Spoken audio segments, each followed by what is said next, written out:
Hi, Alicia. Hi. How are you? I'm good. Good. Glad you were able to sit down with me and talk today. I know we had a lengthy conversation, and I commend you on today. And I'm glad that you were able to sit down and have a talk about a few things, right? Yes.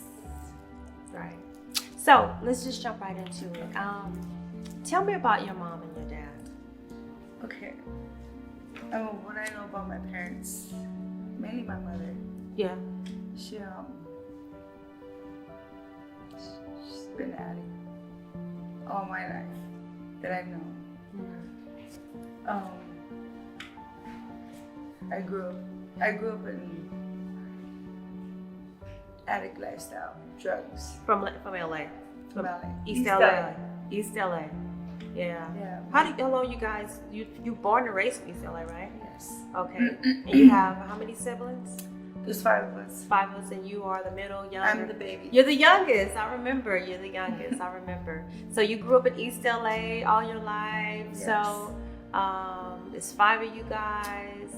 Were you raised with your mom and your dad, or? No. We were raised by my sister and her husband. By your sister and her husband? Yes. Okay. When we were younger, we all got took in foster home. So you guys were in the system.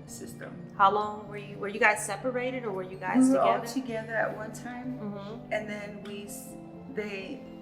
my mom had 5 kids, so me and my brother are from one father. Okay. And the other 3 are from another father. Okay. So the other 3, their family came for them, and we stayed in there until my sister and her husband came back for us. Okay. So it was for a while. So why did you guys get into this stuff? Because my mom doing drugs. She did drugs. It actually happened because my niece, they're teaching about drugs in school, and she went and said, "Oh, my grandma does that. She puts needles in her arm." So what was her choice of drugs? It was heroin. She was a heroin and no other kind of drugs. Everything, heroin. She sniffed pain. I grew up with cocaine, cocaine, pills, meth. Wow. Alcohol. And she was alcohol. Cigarettes. So everything. She did everything except for weed. Since you were young. Yes. Since you were young. Wow. But do you think? What about your grandmother? Was your grandmother like that as well? Not that I remember. I don't know much of my grandparents, but the story I hear is that my grandpa and my grandma, my grandpa sold drugs. He was a dope dealer. And my grandma had 9 kids, and she was an alcoholic. And the story is that my mom was the oldest of the 9 kids, and when she was 9 years old, she used to get them dressed to drive them to school because their parents were too out of it to even take care of them. So how was it growing up in your home, dealing with a mother who were pretty much on every street drug there was? She was alcoholic, and you said your dad wasn't there, right? I don't remember him. You remember your dad being there, and you was 5, so she was a single parent. Yes. She was a single parent. So how was it in your home? How so what I remember is a lot. It's just me and my brother. We were always together. Now. And this is your other brother that we spoke. Okay. Yes. We were always together, and I didn't know I had an older sister until I was probably like 7. Because what she did, she got married and then she moved out, and she was with her husband and had a kid. And so she just got on with her life and kind of like didn't look back. But the ones I do remember was mother, brother, and sister. They're older. And I remember them because we were in a foster home. Now my older sister was the only one that didn't go to a foster home. Because she moved away. Because she got married and moved. But in your home, you being the youngest, who took care of you when your mom was drunk or she was high? So who took care of you? I did. You took care of yourself? Yeah. At what age? Beginning of what age? I want to say around 6, 7. 6 or 7? Because I remember I would always protect my brother.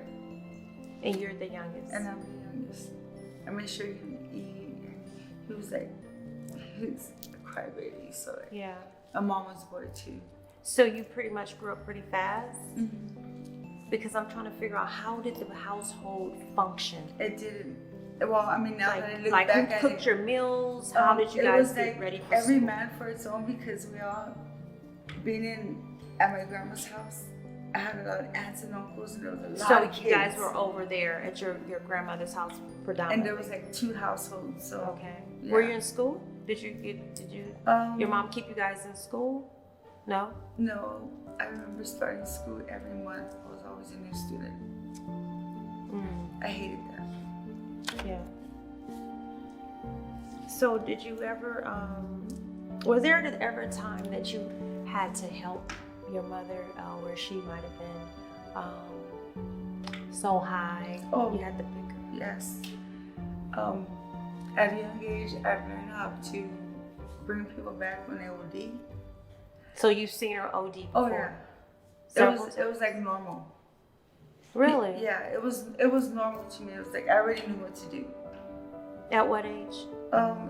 From like 7, 8, 9, 10, 11, all just as I got So you older. were 7 years old and you pretty much seen this before your eyes, and you practically had to, you taught yourself how to? It was kind of like a practice thing with me, because family members were just OD left and right.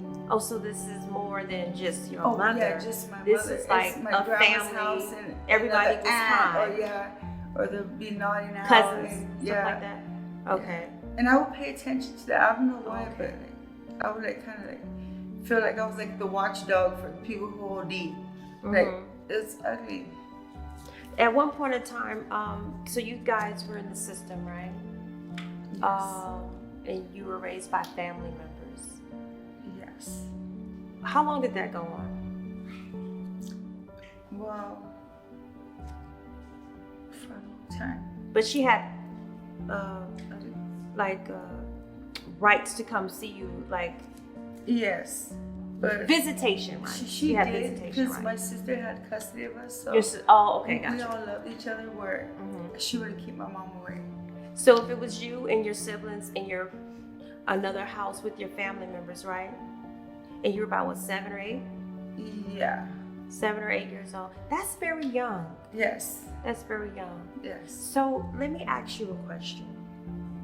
Being that your mother, because you learned a lot at that age, because it's not just your mother, you had your surroundings with dealing with drug addicts, alcohol, cigarettes, and so on and so on. And you had to pretty much feel your way out at a very young age. And it seems that nobody came together on the sibling side, because you said every man for himself. Yeah. So you just seen and did. Yes. You seen and you did. And protected. So being in this environment, that's like being left alone. Yeah. So let me just ask you this. As a kid, living in a house with so many people, were you ever molested? No, I got molested in foster home. In foster home? Yes. So you did eventually go to a foster home out of being with your family? Yes. What age were you guys had to leave? You had to leave your was it your sister or your cousins who took care of you guys at the time? My sister. Your sister? Okay, when we all got took in a foster home, it was us 4. My oldest was already married. So when they came for my other brother and sister, I want to say maybe it was like a couple of years later that she could come for us, because she became emancipated mind you, she was young her own self. Right. So she ended up coming back for me and my brother. But during that time when we were there, that's when I got molested. Into a foster. At what age It were was you? the foster home. What age were you? I was like 5, 6 years old. 5, 6 years old.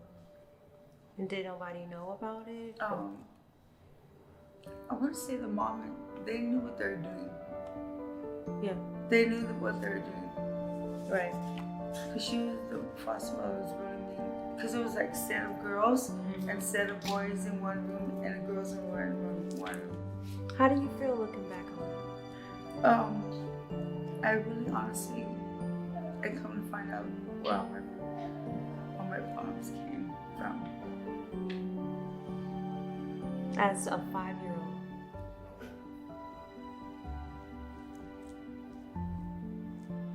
Yeah.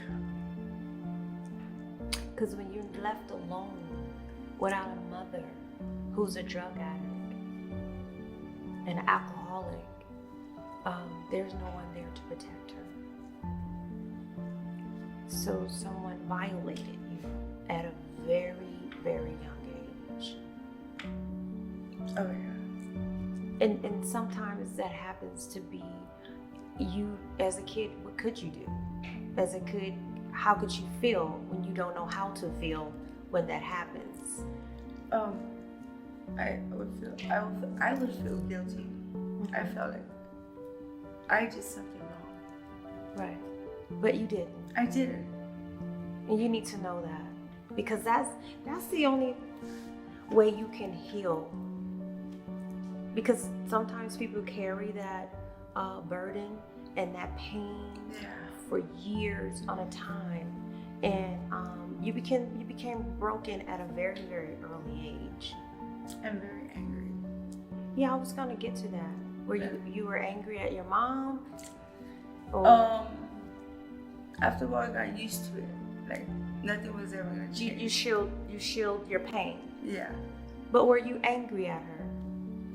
Yes. Cause she would always tell us she was gonna come, and she never did. For like Because she had visitation rights. She just didn't come and make it there because she was still out there using. Yeah. Okay, so did you ever graduate from school? I graduated from 5th grade, and that was it. I'm sorry. You left the 5th. You just Well, went to I the graduated 5th grade. So you graduated from the 5th grade, and that's it. And 6th, 7th, and 8th. Instead of me graduating in 8th grade, I was in a G ride. Right. Let's talk about that. So, at this time, where were you living around? Let's say, was it 12 years old? Yeah. 12 years I old. was living in Whittier. Was you with your I was with my sister. You was with the oldest sister at this time. So, no school for you. You didn't, or you just didn't stay in school because I didn't stay in school, but I was already getting into a lot of trouble. you was getting a lot of trouble. Really, Tell me about the trouble that you were getting in at the age of 12. I was already smoking weed, stealing cars. I would just go to school. Did you ever go to juvenile? Oh yeah, I went to juvenile hall. Went to juvenile hall a lot of times. I was in and out. In and out of juvenile? Yes. And then as I got older, like I would say high school, I remember just going to the 9th grade and then I just stopped. So you stopped going to school at the 9th grade. That was it for you. That was it. And you began to do what? Just stay in the streets because at this time we were staying with my mom, so we did what we wanted. Oh, so your mom was back in the picture. She was back in the picture. And she had a place and where everything. we lived at, it was some apartments where my sister was the manager, so the whole family lived there. So you basically really did what you wanted to do. Yes. She just had a roof over your head. That was it. But she wasn't there. She wasn't there. 9th grade, raising yourself, pretty much. Yes. Getting in trouble. Doing the most. Getting in trouble. You wasn't doing anything at this time but weed, right?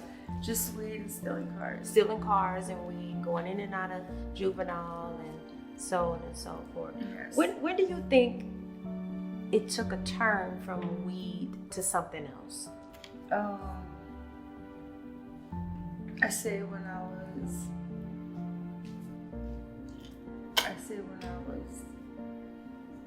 I had just had my son at 17. He was born on my birthday. And I started doing speed. So was it with like a group of friends, It or? was actually from my oldest sister and a cousin. Your older sister and your cousin was getting high themselves. Yeah. And they just thought to bring you in. And And you were the night. it You was were like already a normal thing. I was 17 years old. I just had my son. He was probably like a year old. And I had 17. Mhm. 17. Getting high with your sister. You guys started doing speed. Do you remember the first time you got high? Yeah, I do. So you were like, hey, I need to continue with this. Well, it's because as me and my cousins, we all got older. We just started getting high, and some would bring different drugs, and I didn't want to try it. Did you feel more comfortable because you were with your cousins or families? Like everybody, you felt more comfortable. Like it gotta be okay. Yeah. It's because you were with family. Yes. Right. Yes. So you had a kid at 17. I did. I had my son at 17. Now then, I was doing speed, and I must say I probably got high all until he was 3 or 4. 3 or 4 years old, doing just the speed and the weed. Not even weed no more. Like I stopped. Oh, that you for a stopped the while. weed. Yeah. So weed is not good enough right Yeah, now. no, So weed you took it stopped. to another level. Another level. So it's just speed. Speed. And have one kid, 17, no school, living with families because you have a big With my family. in-laws. Your in-laws. And so where do you go from there? I stood with them for a long time, and they were teaching me their way of living, Which is manners, respect, okay. how to speak Spanish, what normal people do, I guess, work. Just something different was shown from your mother because it wasn't shown like that. You guys didn't have the normal household, normal. So I was attracted to that. Which is good. Even though their son treated me like crap, that was my Yeah. first relationship, it wasn't the best, but. With your son's father? Okay. So you think they kind of balanced you out a little bit Yes, to see you to show you another side that you wasn't shown from your mom?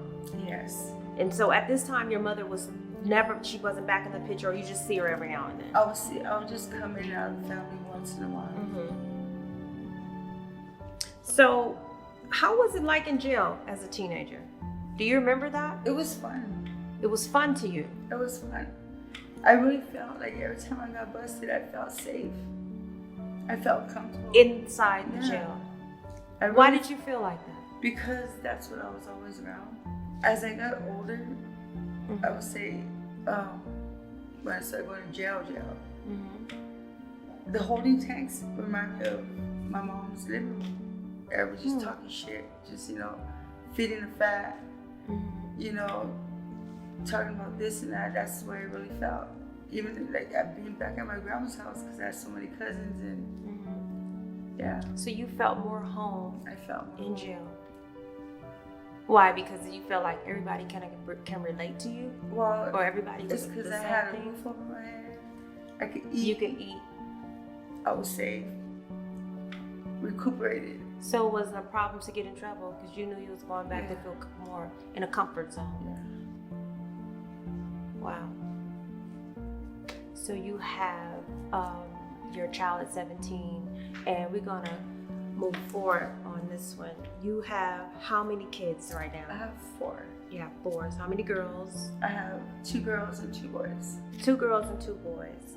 So I know we talked about your children.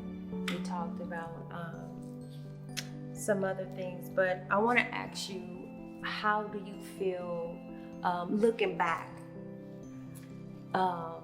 now on some of the things that you had went through and did? So how do you look back and feel about Faith and Nathaniel? Um, And these are your these are my 2 stillborns that I have. 2 stillborns that you I have. have 4 living and 2 deceased. Yeah. Yeah. And Faith, how long did you go up to the pregnancy? Now with her, mind you, I just had my first daughter, okay, which is the oldest of the girls. She was probably like 4 months, and I was pregnant again. But then that time I was getting high. Now this is I was getting off Now what happened? rock, cocaine. Now you're not doing speed anymore. No. You doing rock cocaine. When you're pregnant? When I'm pregnant. Up until the 9th month, or? No, until I was 7 months, and I lost her. You lost her at 7. It was a girl. Yeah. Okay. I lost her, so her and my oldest daughter probably would have been some months apart. Okay, so after you lost your child, how old were you? I was what? 19? 20. You were 20? So you're 20 years old, on rock cocaine. Yeah. Still had it when I had her in the hospital. Yeah. So after losing her, how did you feel? I really didn't get to feel. You just moved on and went on, like, Honestly, did you start getting high more? You oh think? yeah. For sure. Getting high, stealing cars again, just getting myself into A lot of trouble. With 2 kids. Just had a stillborn. Right. And after the period, what was the period between you having was it your 3rd child now, or? Now, after her was my youngest daughter, that is 18 today. And then after her, was it Nathan? That's where Nathan. That was when I had Nathan. Nathan, I'm sorry, it was Nathan. I thought it was It Nathan. was Nathan. It's Now Nathan. him, I had him all the way at birth and lost him. So, you pregnant again? How old were you? Now then I was, I want to say 20, 29. 28. Okay, so we're going through that. So you're 28 years old. You have the 2 kids already. You lost one. You get pregnant again, and you're pregnant. But are you still doing crack cocaine, or? This time, now when I got pregnant with Nathan, I was already doing bad.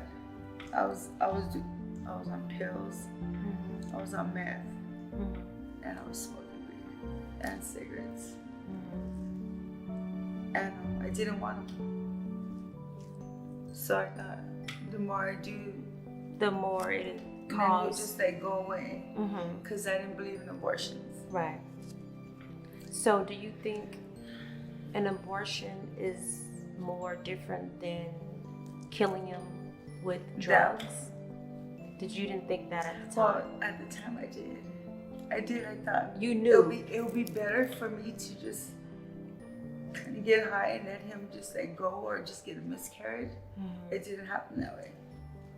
You carried it all. I carried him all the way, and I gained. Do you ever wonder why that happened? I don't. I don't.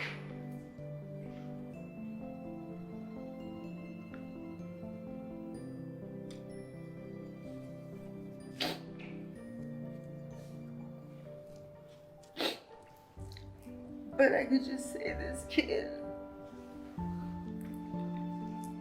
he was so innocent. Yeah. But I got to know him. It was sad. It's sad to say, but Did you get to hold him? not till I buried him.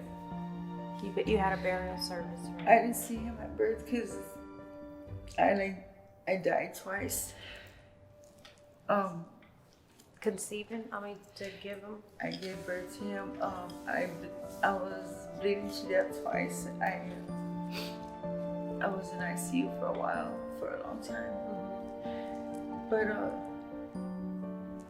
I mean, when I was sick, he was sick, and we both needed to get iron, and it's just. He was born under the. He had cocaine in his system. He had everything.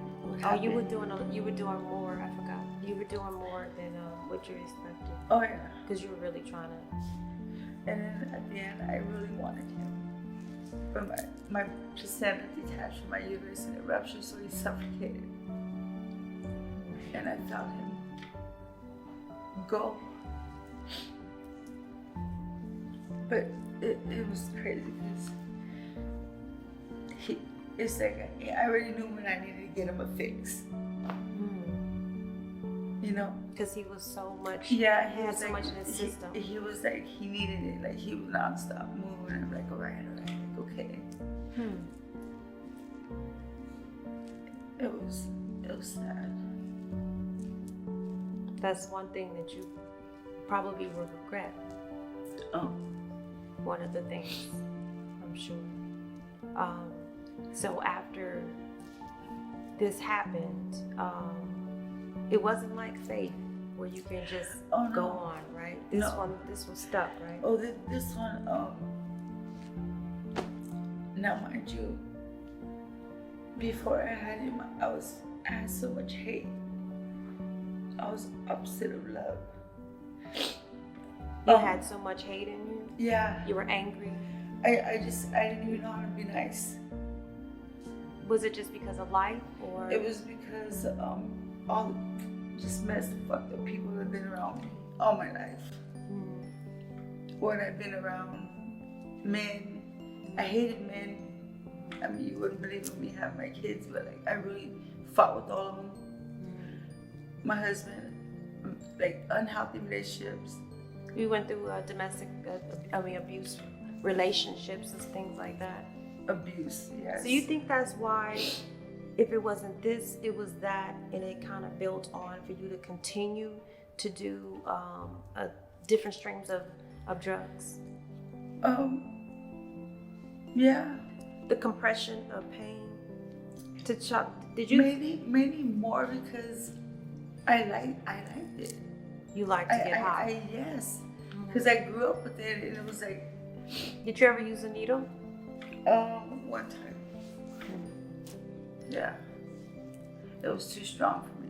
So this is something that you like to do? I like to do. Well, mind you, let me rewind this back. When I was a little girl, I will never forget this. Every time my mom would go and slam in the restroom, she would call me. And always have me put my hand out, and she would just put a squirt on just right on my hand, on top right here, and I would lick it. And if it tastes like poison, I would tell her it tastes like poison. You know, she knew it was good shit. So your mom had her kids at age? I never even really asked her. But you were so young, and you were tasting drugs, heroin for your mom. For my mom. I don't know why. So as I got older, that was the thing to do. It wasn't no difference. Yeah. So any type of drug that I would get, and if it had that taste, I knew it was good shit. It's sad to say, but yeah. And it was just you, or just me? Just you. Just me. Just me. Wow. Yeah. So fast forward, were any of your children's father in your life to even create a happy home for you and your kids? Like, it didn't happen until I had my last child. Your last kid. Okay. It was like, we're gonna talk about happily that. Ever after type, right. You know, yeah. We're gonna talk about that. So what was the after being a teenager and kind of like a semi-adolescent? How old were you when you last? Because you went to prison. Yes, I did. How long did you do, and how many times have you been to prison? Like what? 11 months. Away from your kids. Away from my kids.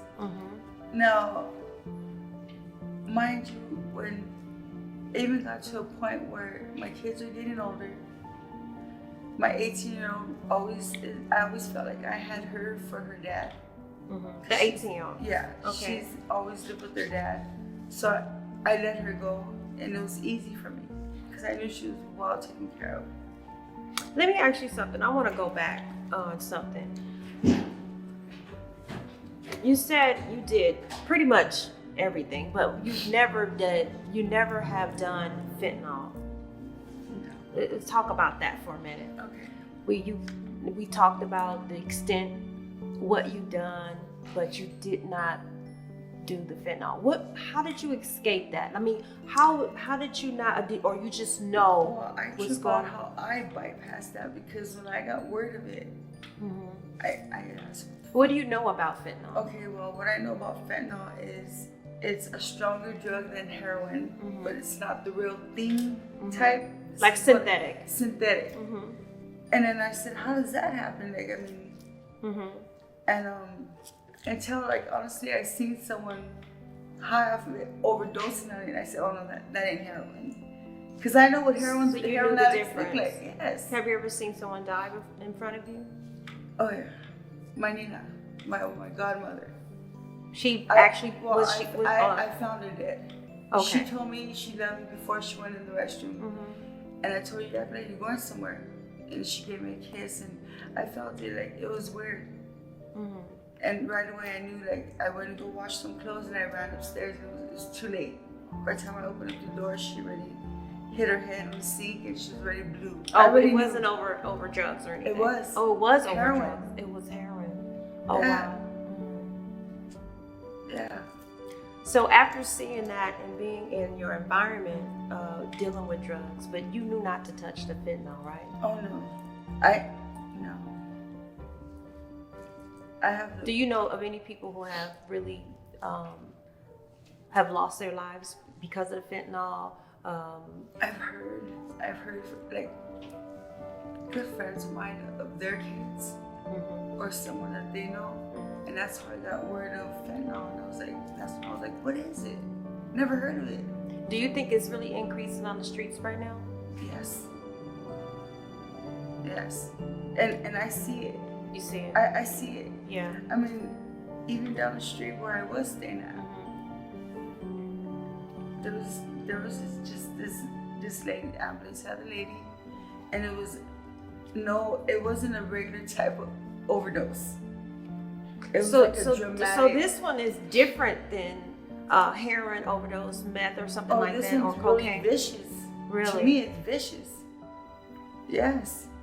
Really? It scares me where it's like, damn, how do you stop them? Like, how do you calm it down? How do you even get it to come back?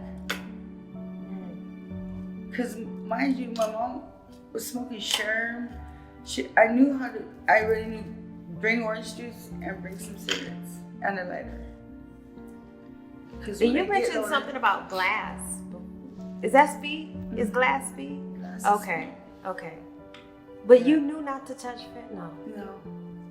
Wow. Because I want to live sick.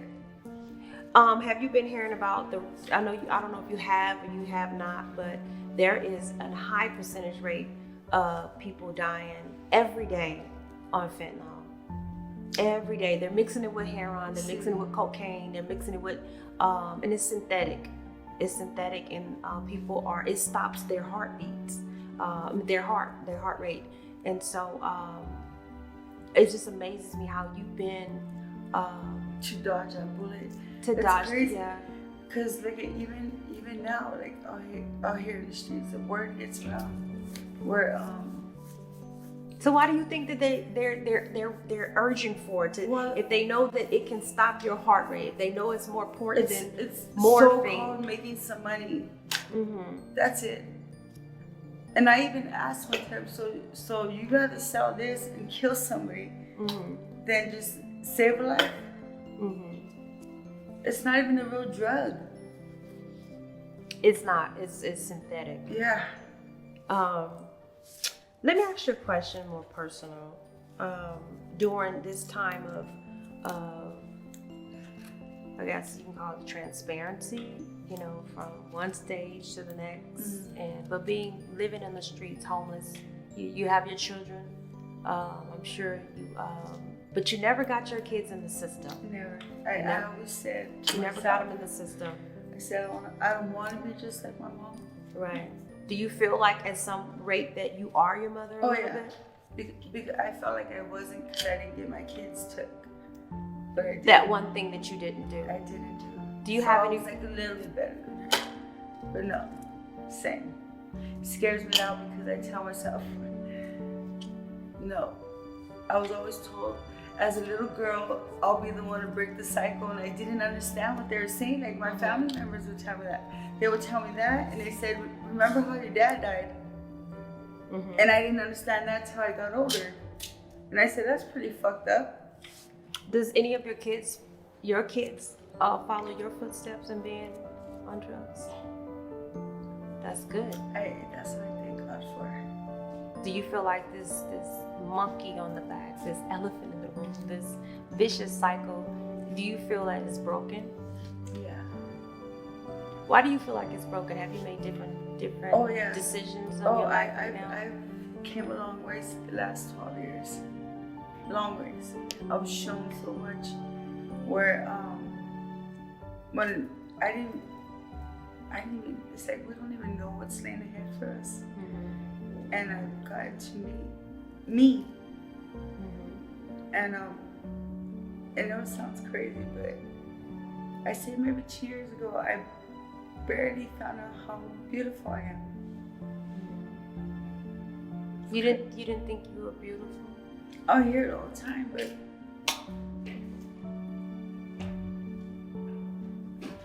well, you are beautiful. Cute. You're beautiful. You're God's child. And you are somebody. Your life matters.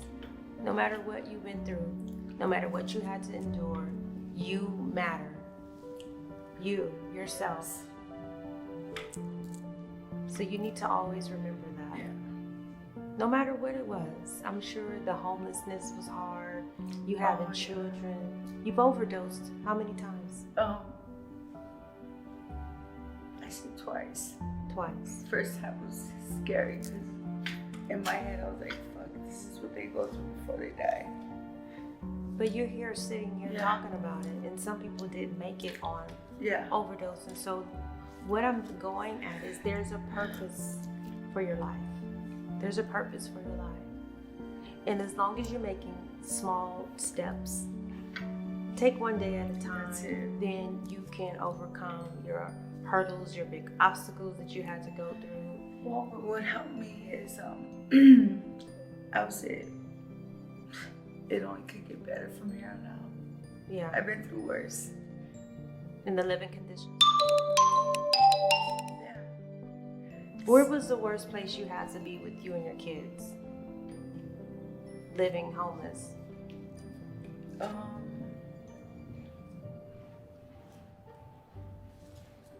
would say at the park. You lived, was it in a car or? We were always parked like around on the street. Mm-hmm. Like there's a lot of trucks at. Yeah. Looking back on that, how did you even, your mental, how did you deal with kids in the car? You gotta feed them, there's no refrigerator. I kind of felt like as long as I don't live the way I look or what I'm going through, it's okay. You kind of like escaped through it. I made sure they're at school. We both did. We made sure they look nice, they look clean. So I always said, as long as I don't have the system in my hair, I'm doing okay. Until when I knew when I wasn't, is when they started coming around. That's how I knew when I was messing up. Do you feel like you, besides you dealing with your pain, because it goes back from your mom. It really does. Yeah. It really, really does. And then you brought another family into it, meaning what you went through, what you seen, your kids. So do you ever think about what your children feel, how they felt, what they had to experience? No. But now that I'm older and they tell me the stories, I feel fucked up. Fuck it, I do.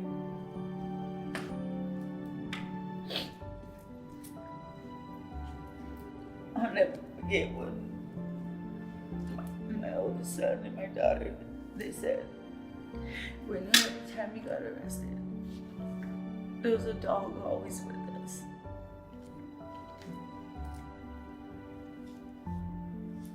So when they see a dog, they'll cry. Because wherever they're at, they had to walk from their school all the way to wherever we're staying at. But you know, you can pick up the pieces at any time. Yeah. It's never too late. It's never too late. It's never too late. But that's good that they can tell you how they feel, because if they suppress it, you don't want them to go down the same path that you did. Because the uncles, the this, the that, you had to endure molestation at 5. And you mentioned one thing that we didn't talk about. And I want you to talk about it. I know it's kind of going to be hard for you to talk about it. But I just want to know, where were you? What happened? You mentioned you was raped before. And that was in the foster home. That was the one in the foster home? Okay. And the way they did it was like, it was sickening. You know,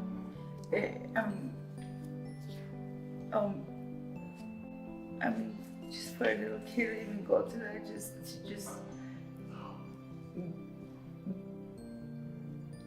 have someone come and take what is yours, and right. I don't even know, like, you know, what's going on, but I just know it ain't right. Yeah. You've overcome a lot. You look beautiful. Oh, thank you. Know that you are, and I know that there's a reason behind this. There is a reason. Where do you see yourself now? Oh, mentally. Now, mentally, I'm good. You're good. I'm a mother that my kids always wanted me to be. Good. I'm more than raw with them. Raw. Good. I have a 6-year-old. I was about to say, your youngest is 6, yeah. My youngest is 6, and he's been raised by 2 older parents, where I've learned, you know, as a parent to be a parent and not their friend. Yeah. Work as a team. You know, I work. You got a new place. I just got my place. I'm so happy for you. I have came a long ways, and I'm a mother to my kids. Like, anything they need, I feel so good that I could be there for them today. Yeah. Everything. So you came through, and you came through a lot. You really have. And to be here, to be mentally stable. So what would you say if you see, if someone was the old Alicia, that might be looking, you know, that's the 7, not the 7, but the 12-year-old, the 13-year-old, the 17-year-old, the 18 and the 19, the one that was stealing cars and going to juvenile and didn't care, and but you know, what would you say to that young girl or young guy who's struggling with drug addiction, with meth, heroin, cocaine? Were you 12 years old, right? 12 years old, cocaine, that's very young. This is what I say when I see them. I said, whatever you do, don't stay there long. Don't stay there. Don't. Especially the ones that come from good families and mother and father and everything, have been taught morals and respect and know better. Yeah. Don't. Because it affects everybody. Especially us, like you yourself, like your self-esteem. Mm-hmm. This disease is so cunning and baffling, it would just tell you whatever it wants, but I've learned to know that our biggest monster is the mind. Yeah, because some people go to those situations not even coming from a family that might have been like a That's generational all it curse. is. But sometimes people go because they are suppressing hurt. They're broken inside, and that's the only way means to suppress the hurt. They got to get high. They have to drink alcohol. And they don't want to feel it. And that's not the way to go, because the long run can be homeless. It can be... Or they'll never come back mentally. Right. They won't come back. Right. They... But I commend you for even sitting down talking with me. I really, really appreciate you. I wish you very much success, many blessings with you, your children, your family, relationship, because I know you've come a long way. But I know we didn't get to touch bases on that, but I remember you telling me that you found God in jail. Oh, yeah. You found him, and you have him in your heart. We always talk about it, and you just keep him in your heart and keep on believing and knowing that you can go from one place to the next place. And I wish you well. I really, really do. And thank you for sitting down. Thank you. Talking with me. You're welcome. Thank you. I just want to say both sides are real. Respect it. Yeah. But respect self. Because we do matter. I come a long ways where I do matter. Absolutely.